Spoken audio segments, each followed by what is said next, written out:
Stuart Armfield from Burnley College, and Mark Heat from Grant Thornton. Thank you. Thank you. Minutes of the last meeting. Any comments, changes? No, if we can move those. Thank you. Additional items? I don't think we've got any. No. Christine, can you hear me? Yes. We can hear you, Chris. Yeah, apologies. I've just got the message again. The stream started, but then it abruptly stopped. If you can just bear with me, apologies again. Put 50p in that meter. Right, we are streaming again now. The link's been re-established. So I'll just very quickly, welcome to Audit and Standards Committee, Burnley Council, 22nd of July 2020. In attendance are Councillor Paul Campbell, Chair, and Councillor Sue Graham, Vice Chair. Also in attendance are Councillors Bill Brindle, Tom Commish, Shah Hussain, Margaret Lishman, Lorraine Mahana, and Andy Tatchell. Co-opted member Louise Gaskell is also in attendance, as is Aaron Gouldman from Grant Thornton, the Council's external auditor. Officers present are Catherine Wardby, Head of Legal and Democratic Services, Ashad Mustak, Head of Finance and Property, Ilyas Ismail, Internal Auditor, Christine Wood, Democracy Officer. Thank you. Over to you, Chair. Thank you, Chris. So, apologies for this evening. Yes, apologies have been received from Councillor Catherine Howard from Abergavenny East Parish Council, Councillor Jill Smith from Cliviger Parish Council, Stuart Armfield from Burnley College, and Mark Heat from Grant Thornton. Thank you. Thank you. Item 2, minutes of the last meeting. Any questions, comments? Yes, Sue? Chair. Oh, okay, thank you. Additional items of business? Sorry, there are no additional items of business. Fantastic. Declarations of interest? I have not received any declarations of interest. No items require exclusion? There are no requirements to exclude any members of the public from the meeting. And we've received no public questions? No, we have not received any questions. Fantastic. Okay, so if we move on to our first main item, item 7, the draft member code of conduct. You've had that in your agenda pack. It's come out for consultation. The council would put forward a stance on it, where we think. Catherine's going to take this item if you've got any questions. Is there any member?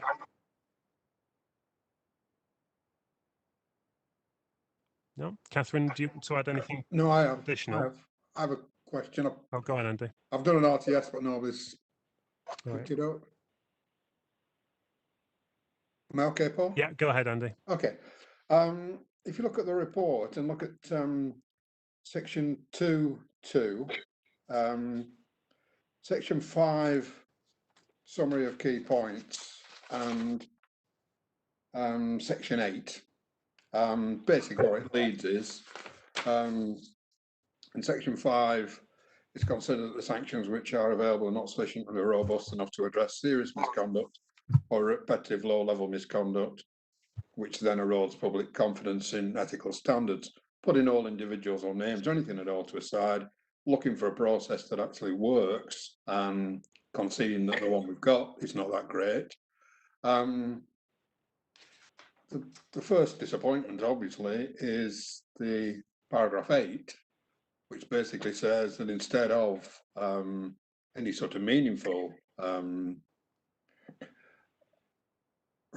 response in this sort of case, 6 months for the legal appeal to the Ombudsman for the most serious breaches, which was in the recommendation. We're now talking about, even for the serious ones,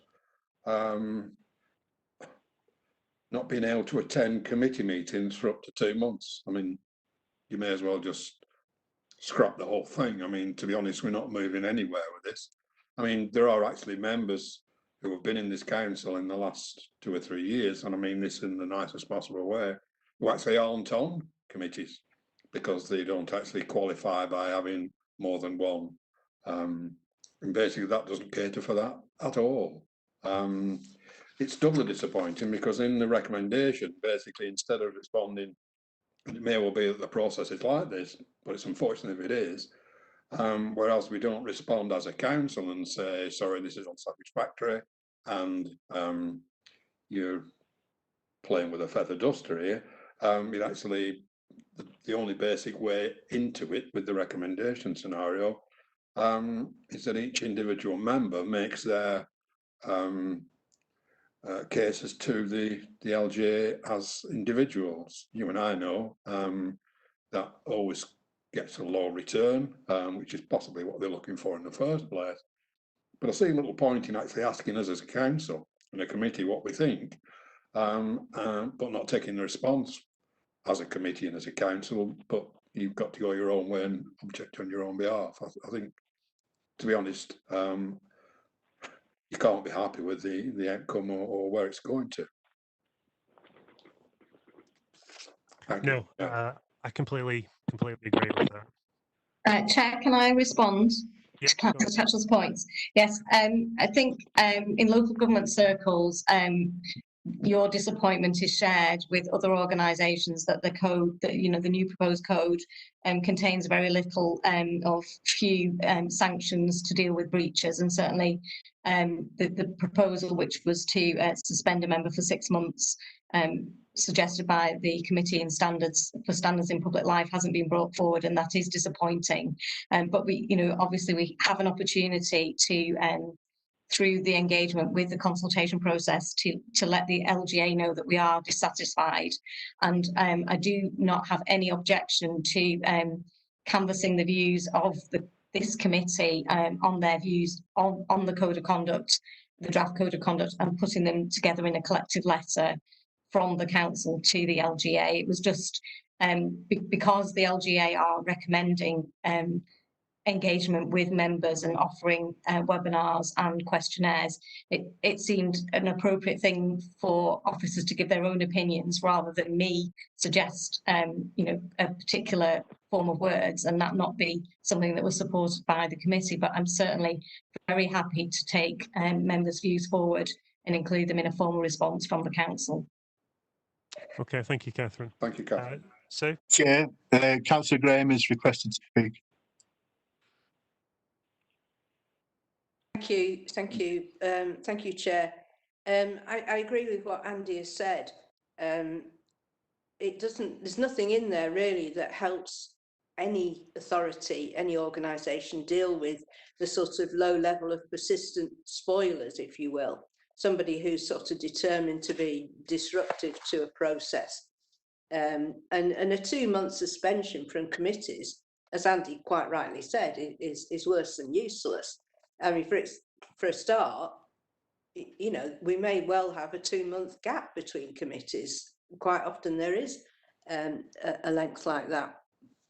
So it's a proposal that's got absolutely no teeth, and I would agree that we needed something with more teeth. I mean, there's no suggestion in there that, first offence you get this, second offence you get that, third offence you get, hung, drawn and quartered, or whatever. So it does need more teeth. And I think the actual wording in here is a bit woolly. I mean, I'd perhaps like Catherine to comment on this, but there's a lot of stuff that seems sort of rather, rather woolly and rather open to interpretation. Now, I don't know, maybe it's the sort of activity that is that assembles case law, when it's being used, but it's not law, so I guess it won't assemble case law. But I'd appreciate Catherine's comments on whether it's too woolly or not.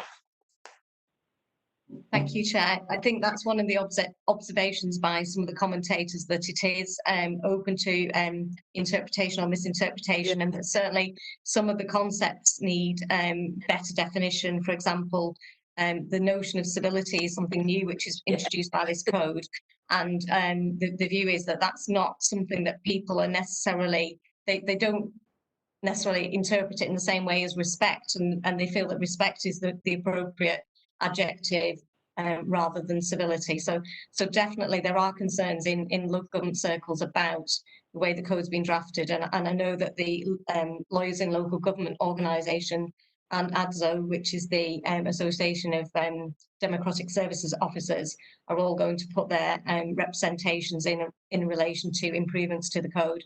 So it's hopeful that during the consultation process, we may actually get something that's more robust and better drafted as a result of the consultation process. Thanks. Maggie, did you have something to add? Councillor Eastman is requested to speak, Chair. I agree with absolutely everything that's been said.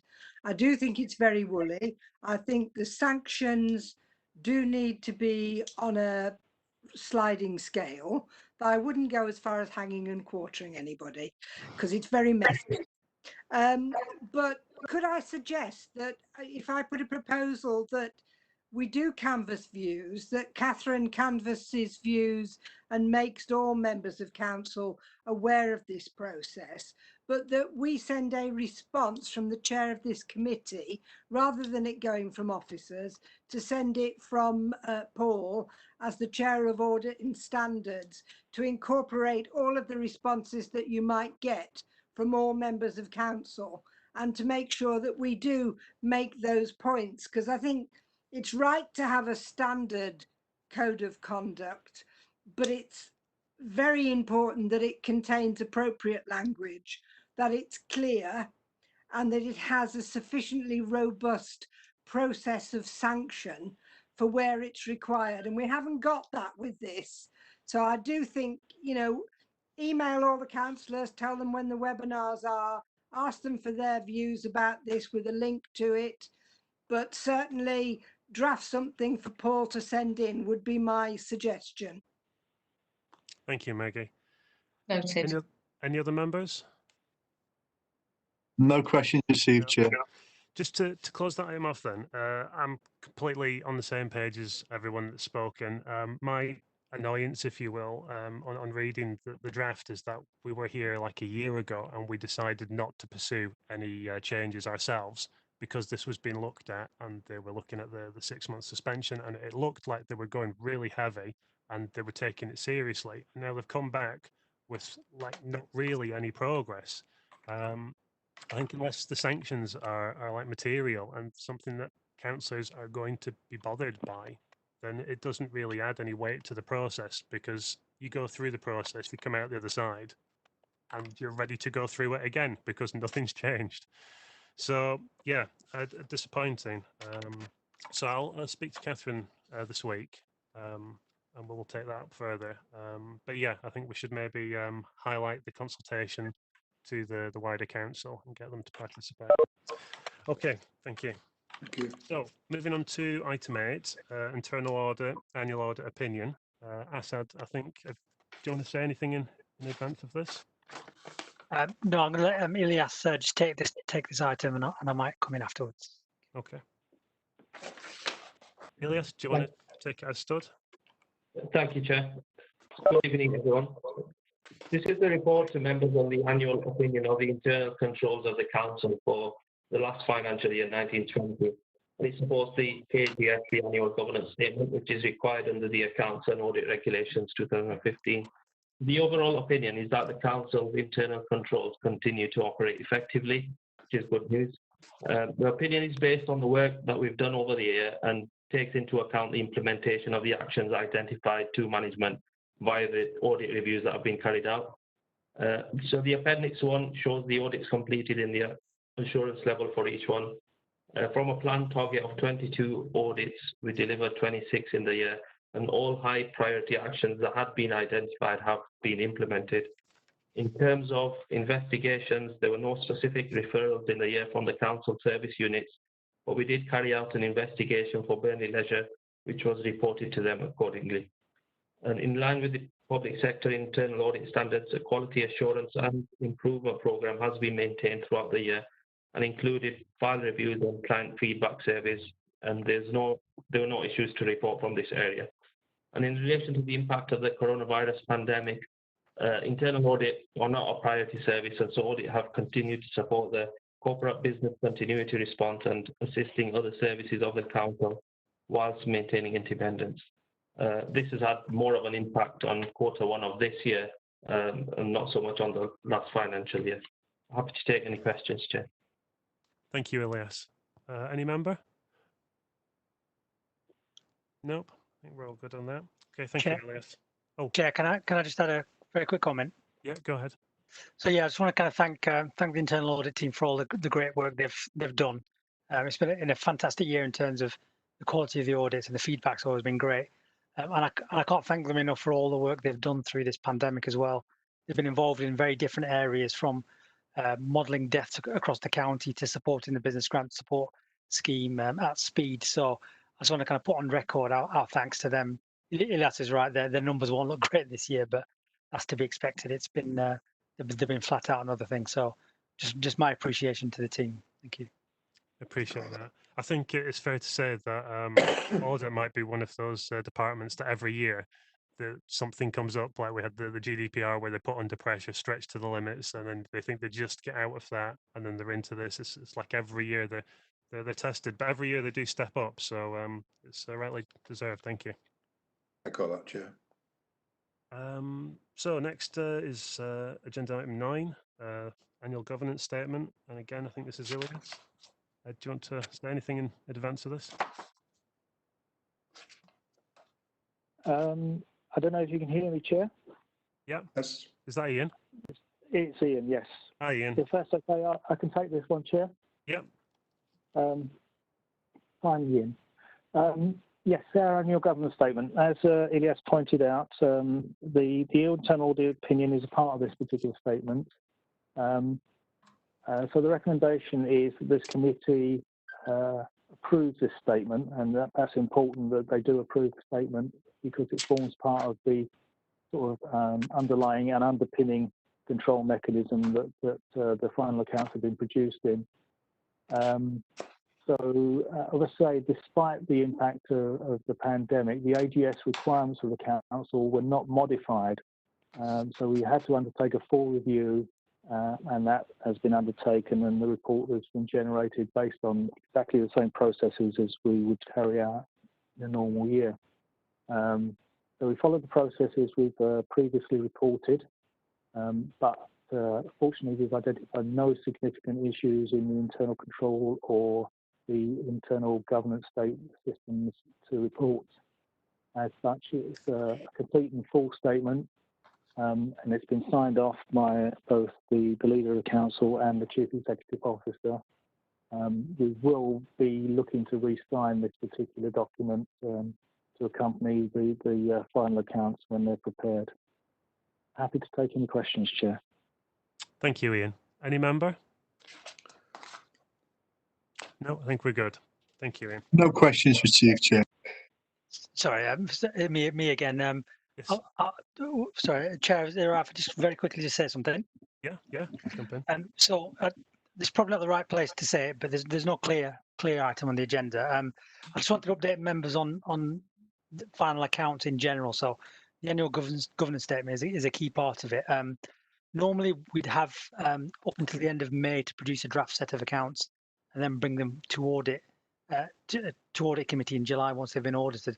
So around about now, we normally would be bringing our final set of accounts, but because of COVID-19, government have recognised that the priority is for councils to adapt or to react to the situation. So I just want to kind of give an update. We are working towards the end of August, new deadline to produce a new set of accounts and get audit underway as soon as possible.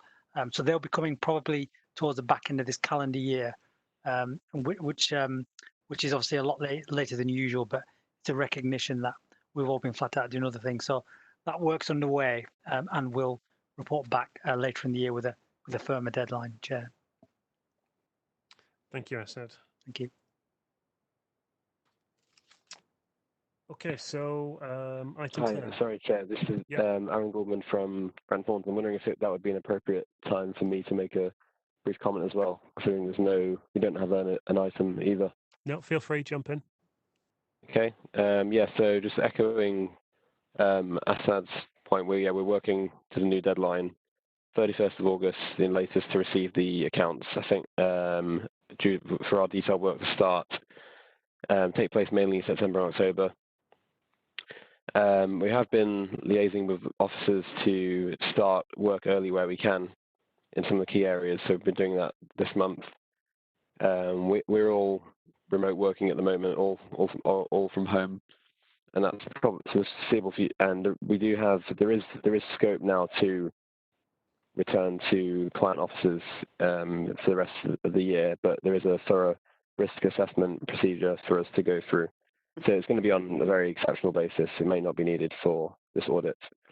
And we've been trialing our digital tools with officers, which as we do need to make some, view documents and view the officers' screen sometimes. So we've trialed Microsoft Teams, which is our preferred function.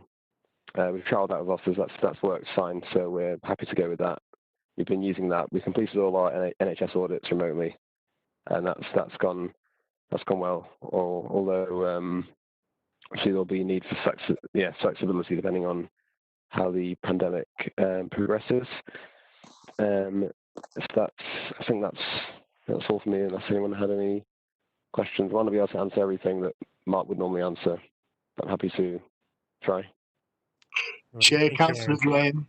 Sorry, Chair. Councillor Graham has requested to speak. Go ahead, Sue. Yeah, thank you, Chair. I may be wrong, but I think this is probably Asad's last Audit and Standards Committee, and I'd like to thank him for the work he does on this, his leadership of the processes we have to go through. I know what a tedious process the annual governance statement is, for example, trying to get information out of every part of the council. So I'd like to put on record my thanks to Asad for all the help over the last couple of years, and I wish him well in his new career with St Helens, with his new job with St Helens. Thank you.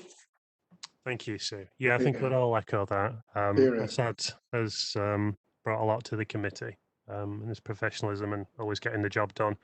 I'm sure he won't have as good a time as he's had here, but we do wish him well. Thank you all for that. Appreciate that. Chair, Ian Evenet is requested to speak. Yeah, go ahead, Ian. Yes, Chair. Obviously, my commiserations to Asad on leaving us. But just coming back to getting business done, Chair, I wonder if we can ask the committee if they approve the statement. Say that again, Ian. I didn't quite catch it. Sorry. If they approve the statement, the AGS statement. To approve it? For members to approve it, Chair. Yes. Yes. Yeah. Yes. So is there any other member that wants to ask a question of Aaron from the auditors just before we move on? No requests received, Chair. No. Okay. So as regards to point 9, can we? So we're in agreement to approve the AGS. Yeah. Thank you. Okay. So moving on to the strategic risk register. This is Ian again. Yes. Sorry, Chair. No need to apologise. Yes, strategic risk. No, it's my first time at committee on WebEx. So. The strategic risk register is reported and it's recommended that the committee approves the register for acceptance by the executive. Obviously, at the last committee, we were just prior to the main impact of the current pandemic, and as such, it was recommended that a pandemic risk was included in the register. So we've done that, and that was approved at management team at the time. Obviously, risk registers can only be a snapshot of a very dynamic risk environment, and as such, the risks now reflect those changes because of those sort of original impacts of the pandemic. We've been able to assess that particular element and the sort of ongoing issues that we have within this sort of transition period. Obviously, members have been aware from other briefings that the council has been widely involved in community activities and in partnerships with many others and maintaining its service throughout this period. So these particular changes have been reflected within the risk register by marking the risk triggers within the register with a C19, and that where those particular things have triggered increases in impact or likelihood, the risk scores have been altered. Principally, we've rescored 3 into high priority risk areas. So risk 1 on financial stability, risk 6 on the inability to deliver the regeneration program, and risk 9 in response to demographic change. The reasonings are sort of recorded in there, but I'm happy to take any questions, Chair. Thank you, Ian. Any member? No request to speak received. Sorry, Chair. Go ahead, Sue. I didn't type in the RTS. I was just wondering why risk reference 14 was only a 6. Right. It's not a red, it's an amber. So that would be failure to respond to the widespread illness. I would have thought that that would be the red one. I think the council, Chair, the council has made a very good response to the actual pandemic. It has not failed its services, it's not failed the community in any way, shape or form, and consequently, although the risk remains throughout this sort of period, it's still at an amber stage, and we still need to maintain that risk awareness at that particular point in time, but that's the reason it's not a red, Chair. Yeah, thanks. Thank you. That's an explanation. I understand, yes, the council has done very well in maintaining essential services, but I was worried that the not the frequency was high, but the impact was high. So I thought that I pushed it over into a red. Thank you. Thanks, Sue. Anyone else? Councillor Lissman, Chair. Yes, Maggie. I think I had a long conversation on that on number 14 for Sue's benefit. And I think the thing for me that will push it is if we end up with seeing a spike. And that would then push it to red. But the 3 that you've got are due to my intervention, because I consider those 3 areas: the finances of the council, the impact, the economic impact on our residents, as far as the number on furlough, the number that are likely to be unemployed. I think that pushes that to a red as well. And I think because of the obvious economic downturn that we're seeing, plus exacerbated by the aerospace industry and the knock-on effects in our area, those are why those 3 are red now.